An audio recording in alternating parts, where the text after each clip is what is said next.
Good afternoon, everyone. Today is Monday of the second week of Lent. Hey, happy March, everybody. Isn't it beautiful outside? I mean, the weather will be nice, I think, on Wednesday. Tomorrow might be a little frigid, but hey, we'll take it. We flipped the calendar to March. But we are in the journey of Lent, and how beautiful Lent is because it really helps us to identify with the passion and death of Christ, ultimately with his glorious resurrection. But we have to root out sin in our life. We have to say no to sin and yes to God. And it takes 40 days to get rid of this habit, maybe, that we're having. Maybe a habit of bad language, maybe a habit of using God's name in vain, maybe a habit of unnecessary anger, but it has to stop. And we have to change a behavior. And 40 days will give us enough grace to change the behavior so when Easter comes, we're not going back. We're going right ahead. So everyone, I'm going to continue our discussion on the way of the cross. We're meditating on these beautiful stations, and they're meditations by St. Alphonsus Liguori. And today I would like to continue with the third station. Jesus falls the first time. We adore you, O Christ, and we bless you, because by your holy cross you have redeemed the world. Consider this first fall of Jesus under his cross. His flesh was torn by the scourges, his head crowned with thorns, and he had lost a great quantity of blood.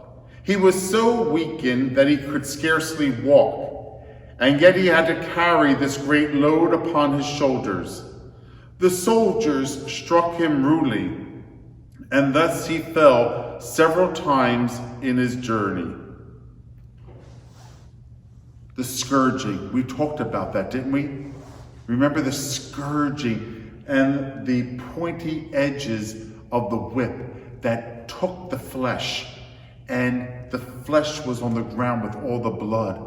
And we talked about the crown of thorns, remember? And I said it was really right in the center on the area of the crown of the head, where they really pressed on the thorns in the head, and they were poisonous. So if you could see this crown of thorns right here, on this purple pillow in front of the altar, the crown of thorns, and of course, how painful that was. But on each of those thorns was poison. And I don't think we realize that because we don't talk about that. We talk about the crown of thorns, and we talk about how they whipped him, and sometimes we just think, oh, they whipped him. But no, when they whipped him, there was very sharp edges on the bottom of the cord that took the flesh. And then when they crowned him, they pressed it into the crown of his head. That's why they call it a crown of thorns. It really wasn't all around here. I don't know if you guys know that. It was a crown of thorns that went on the crown of the head. So it wasn't around the forehead, it was on the crown of the head, and they pushed it, and the poison. And I told you, remember the other day I told you about how he was delirious a little bit, how, the poisons was settling in. How sad was that? How barbaric was that? They're like barbarians. They were barbarians. First of all, to treat anyone but God himself in the flesh. This station, the first fall. When Jesus falls, he's falling because of the lack of strength. His physical stamina, it can't take it anymore. He falls. He's going up a stone road to Calvary. He's already been scourged and crowned, spat upon. So we know about the physical realities of all that. How about the mental and psychological effects of what he endured? Remember, he's fully human. He's fully human. So he's not escaping any of this. So if for a moment you may think, well, he's fully God, fully human, and that means fully human. He's feeling all of this. And so he falls. But he teaches us in that physical fall about ourselves when we fall into sin. We have a great zealous effort on Ash Wednesday. We're going to be really hitting the road strong and positive. I'm not going to do this. I'm not going to curse. I'm not going to use God's name in vain. I want to be kinder, gentler, more compliments than negativity. And then I fall. I fall. Jesus teaches us that even though we fall, we know we need to get up and continue on. Don't stay down. The devil knows you by your sin. God knows you by your name. Get up. Get up through grace and continue on the way. This is what Jesus teaches us with the first fall. Yes, we fall into sin. We don't want to. We're weak. We fall into sin. Get up. Continue on. Go to confession. Go to confession. Everybody needs to make the Easter duty. What's the Easter duty? To confess my sins and to receive Holy Communion. So many of you, please God, go to confession on a regular basis. Beautiful. But it is taught by the church that every single person who has prepared themselves for First Holy Communion, and most of us watching this YouTube channel has already prepared ourselves for First Communion. In fact, we have made our First Communion years and years ago. The church says, if you have already prepared yourself for penance and Eucharist, we are required by church law to go to confession at least once a year. Now, I know that we, of course, go more. Even Mother Teresa went more than once a year. Even the Pope goes more than once a year. But all of us are to go to confession minimally once a year. So I don't know how often you go to confession. I'm sure you go to confession more than once a year. Make sure you make your Easter. That's what we mean about Easter duty.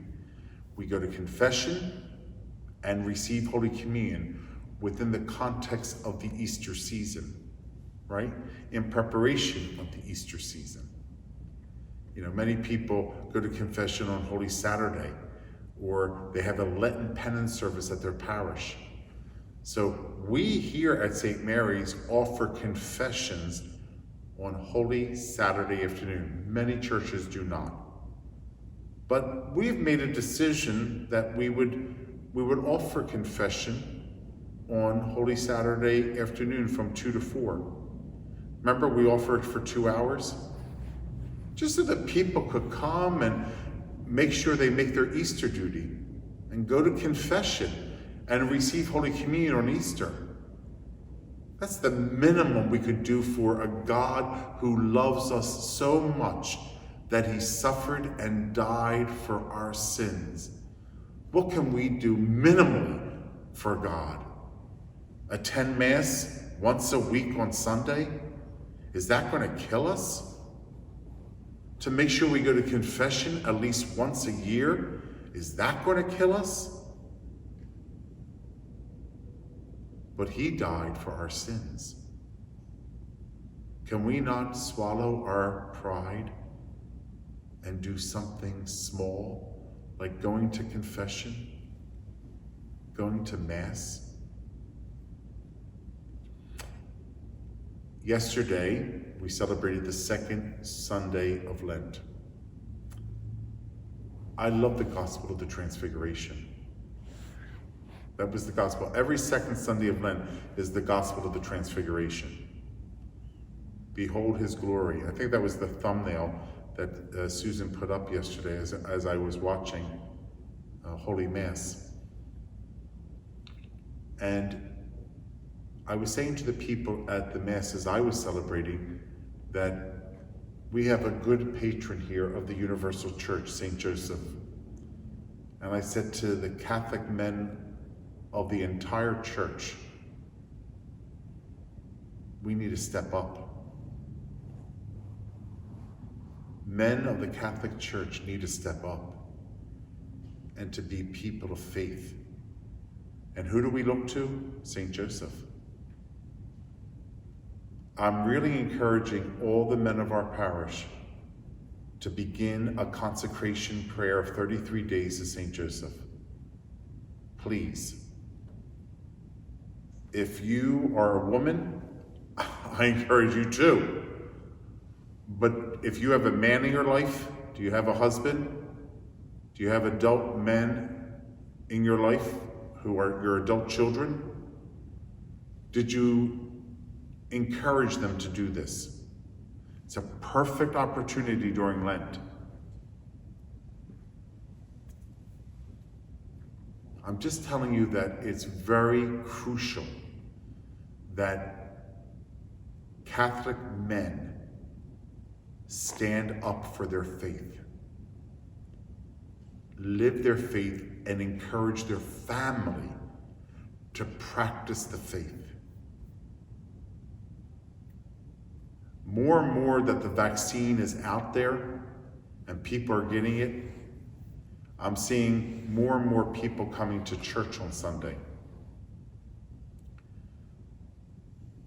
I know you have to make a decision, but I'm just telling you as the pastor, it's safe here. It's safe here. But you have to make that decision. But let's not wait too long. Hopefully we will be back all in person for Mass. You know, the more and more we get out of going to church, that we don't go on Sunday, the more that our mind and our body doesn't want to go back even when we can go back. And we have to be very careful about that. Very careful. Because when this is all lifted, it is still a mortal sin to miss Mass on Sunday.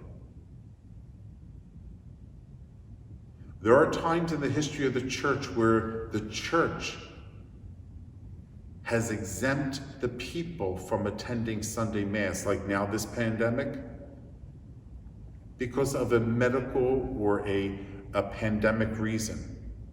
However, when that is lifted, the obligation to keep holy the Sabbath day, a commandment of God, is put into practice again.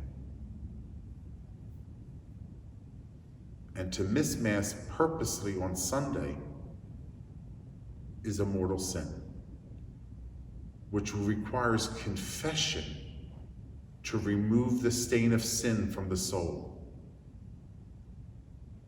So I just want to encourage you to start coming back to Mass.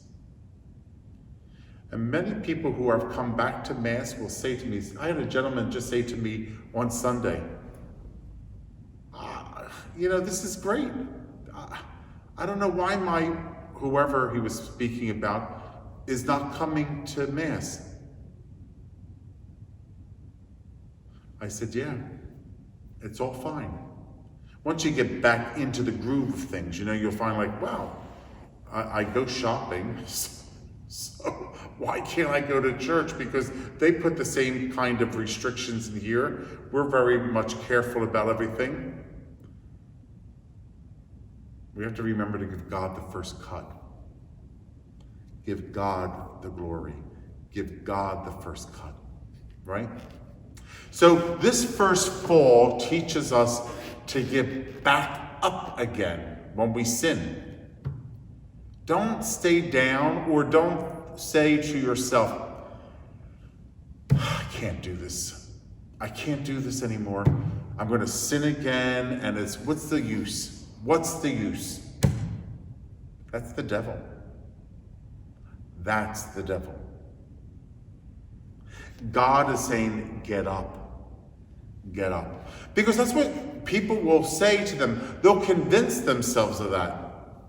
What's the use? Father, I'm saying the same thing in confession. Isn't that wonderful? At least you're not saying something new. That you're still working on this by God's grace. That's what I mean. It's not another thing or 2 more new sins. You're struggling with those sins. We need 40 days just to get this under control. That's why I said, don't worry about the kitchen counter or the refrigerator. All those things you want to give up, yeah, that's absolutely. I'm not discouraging that, let me just tell you. We could all do with a little less food and drink. That's not my point. As you know, right?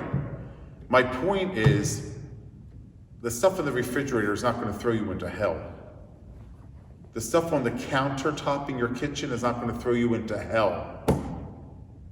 But being mean, spiteful, hateful, jealous, envious, a heart full of anger, that's going to put you in hell. That will put me in hell. I have to learn how to control these passions I have that are not good. These disordered passions. My passion should be for God and for good and for beauty and for love. That should be my passion. My disordered passion, pride, lust, anger, envy? No, I have to get rid of them. And only by God's grace can I get rid of them. But I am going to fall. As you see, Jesus fell 3 times on the way to Calvary. I am going to fall, but I have to get up. But the devil likes to put his foot and say, don't get up, just stay right down because you're nothing. You're a fool. You can't do this. Don't bother the devil. God is calling you by name, not by sin. The devil's like, stay down there, you dirty, filthy animal. That's that line from Home Alone. You dirty, filthy animal. That's the devil. Stay down there.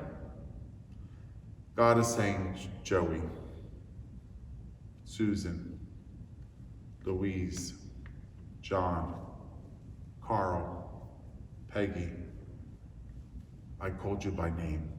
I love you. Let me help you up. God never calls you by your sin. He calls you by name. Let us arise and continue the journey. Have a nice day, everybody.